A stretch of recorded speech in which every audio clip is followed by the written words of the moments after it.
my brothers and sisters, we are looking at a massive crisis.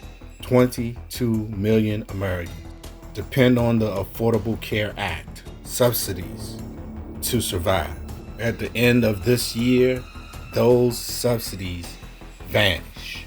While taxpayer money, U.S. taxpayer money is being sent abroad, Americans need health care. Without the subsidies, the premiums will double for some. That means treatments will disappear and lives will unravel.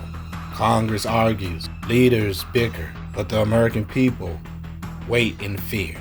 True justice is not in speeches, it's in actions. And actions must come now before the cliff becomes a fall and a failure to the American people.